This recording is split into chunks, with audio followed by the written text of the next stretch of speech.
Devil May Cry 5 was developed and published by Capcom and was released about 2 weeks ago at this point. I have played the living shit out of this game and I have a lot of thoughts on it. Currently, this is the second best video game that's been released this year in 2019.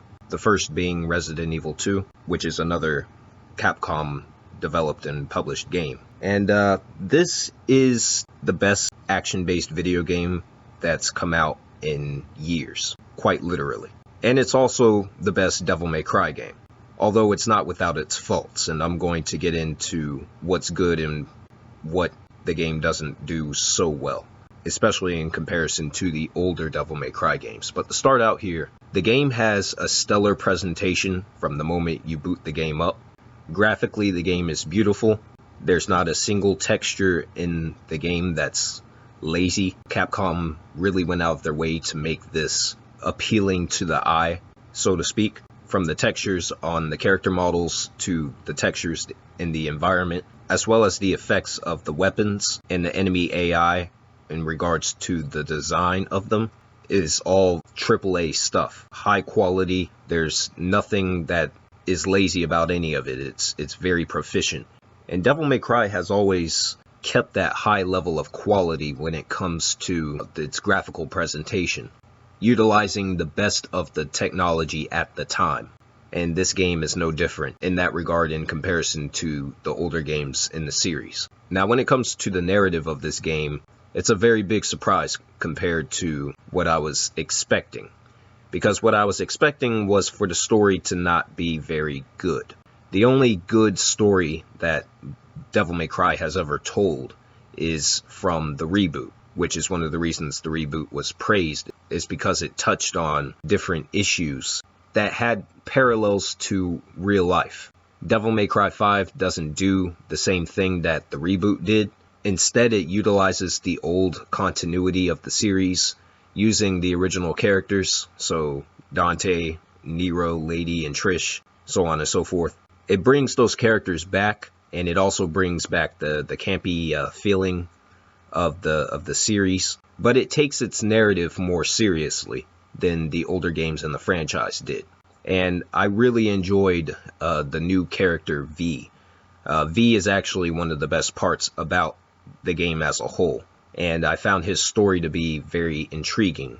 In fact, I like V so much that I really do hope that they bring him back in some form or another for the future entries of the series, the next entry.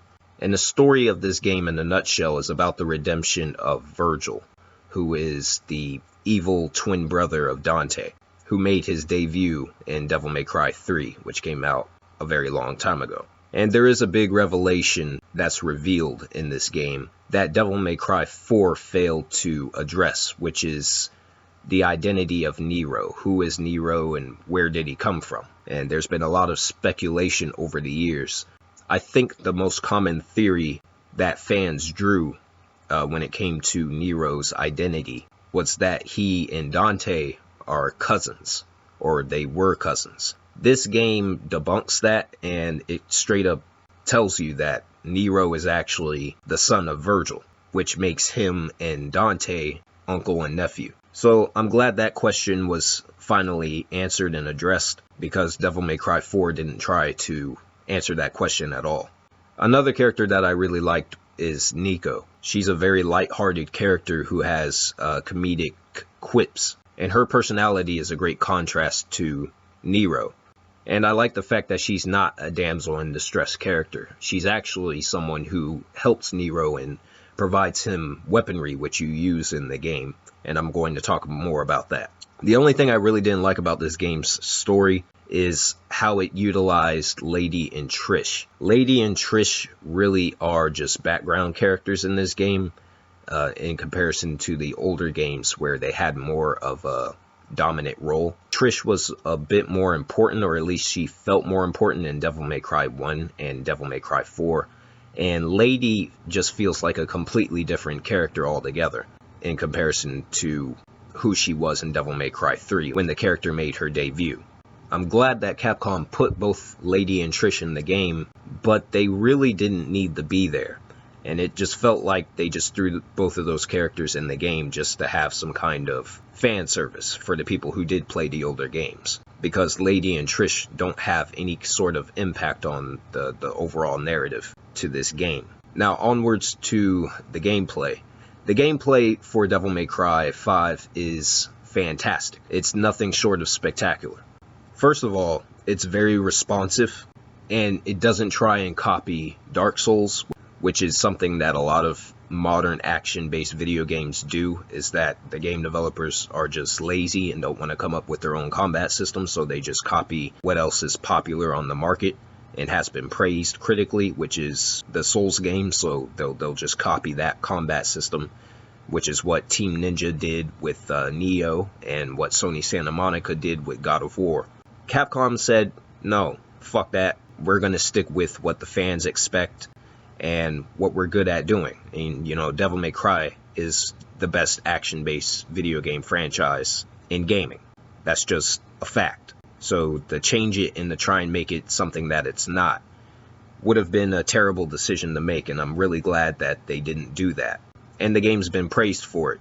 You know, it's great to see a game where the developer sticks to the mantra of, if it's not broke, don't fix it.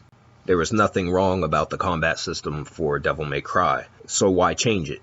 And this game doesn't change what Devil May Cry did well. If anything, it adds on to what the older games accomplished, by giving you another playable character, more weapons, upgrades with the Devil Trigger ability, so on and so forth.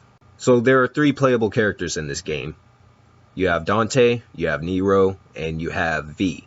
All 3 characters play differently from each other. Nero has his Devil Bringer arm, which you can use to grab enemies from a distance, and he also has his Devil Breaker weapons that Nico has designed for him, in the absence of his Devil Bringer arm, which was taken from him in the game's narrative early on. So there's quite a few different Devil Breaker weapons in the game. Now, after having used all of the Devil Breakers in the game, the best ones in the game, and my personal favorites out of all the Devil Breakers that they included in the game, my favorite is the Mega Buster, which is the Mega Man Devil Breaker.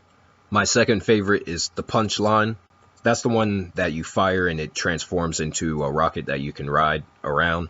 And my third favorite is Gerbera. That's the one that gives you an extra boost when you're in the air or when you're on the ground. And it also transforms into a laser if you hold down the attack button for it. But there's a lot of great Devil Breakers in the game. Those are the strongest ones. You have one that can slow down time. You have another one that acts exactly the same as the Devil Bringer arm from Devil May Cry 4. You have another one that will increase the attack strength of Nero's base attacks, and it'll also change his attack animations. So there's a lot of variety in what Nero can do. On the other hand, Dante has his 4 basic forms that he had from Devil May Cry 3. So your Royal Guard, your Gunslinger, your Swordmaster, and your Trickster. And they all behave exactly the same as they did in the older games. Dante is given some new weapons.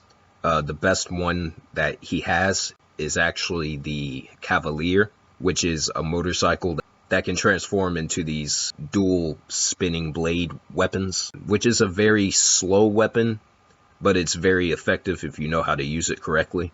It's also a great weapon to use if you want to build your style meter. And Dante is also granted a new Devil Trigger called the Sin Devil Trigger.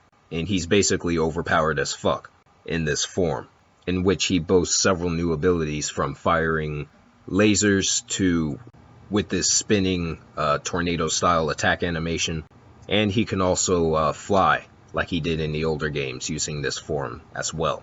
Aside from that, Dante really plays exactly the same as he did in the older games, and he wasn't as refined as Nero is in this game, so that's a minor flaw, but it's not something that's really a big gripe to complain about. And the last character that you have that's playable in this game is V, and V is very different from any other playable character in the Devil May Cry series. He summons these familiars, which is what they're called, and he has 3 of them. One is a panther, like a black panther. Another one is a crow, which talks. And the last one is some kind of hulking figure called Nightmare, who is only active during V's Devil Trigger. So the two familiars that you use the most, pretty much any time you're engaged in combat with V, is the Panther and the Crow, both of which are capable of doing different things. The Panther attacks physically, while the Crow provides long-range projectile-based attacks. And when combined together, they're pretty much almost unstoppable. And V himself really doesn't do anything. The only time he attacks is when an enemy is staggered. And that's how you defeat enemies with V. You're supposed to stagger them first, using the familiars, and V is the one who's actually supposed to deal the killing blow. Although when you summon Nightmare, you can take out the enemies that way, but it's more easier to use V himself.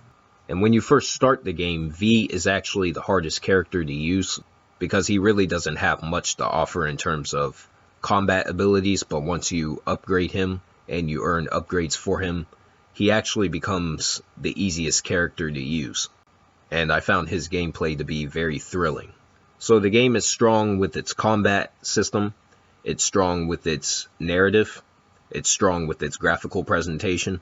The skills that they put in the game for all three characters were well thought out, and they're all useful in their own way, although you probably won't utilize all of them. There is one particular skill for all three characters that costs 3 million red orbs. I have yet to acquire one of these skills. Not sure what it is. The game doesn't tell you what it is. I believe it's some kind of special taunt that can be used to raise your style meter faster than it normally would. I'm not entirely sure on that, so I'm not going to speak too much on that, but I will say this. Whatever these skills are, it's too expensive, and it really doesn't align with the cost of the rest of the skills in the game. And I believe Capcom made those skills that expensive because they were trying to force people to pay for microtransactions. This is the first time a Devil May Cry game has had microtransactions. And they did make some changes to this game in regards to the kinds of items that you can buy before each mission. So they brought back the Divinity statue, which has been in the series since the very first game. But they removed the fact that you can buy items that will refill your health meter and your Devil Trigger. Those items are now gone. Instead, when you die in this game, the game gives you two options. You can either use a gold orb, which will have a negative impact on your overall grade for that mission if you use a gold orb, or you can use red orbs, which doesn't have any sort of negative impact on your overall grade. But if you die continuously, like if you die a second time, the game is going to require you to spend more red orbs in order to revive yourself that way.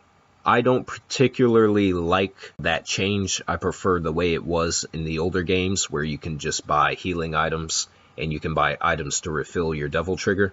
And I've also noticed that if you choose to use red orbs to revive yourself, of which the game gives you 3 different options, you can either refill 3 segments of your health bar, 1 full health bar, or you can refill the entirety of your health. Like if you're in the middle of a boss fight, the game will automatically take a huge chunk of the boss's health without you having done anything. And it will do that on any difficulty level. But if you die again and you use red orbs to refill your health all the way again, the game won't do the same thing again. It won't take away more health from the boss that you're fighting. Like I said, I prefer the way it was in the older games, where you actually bought healing items and whatnot in order to heal your health, because the red orbs is just a cop-out, and it really does get very expensive.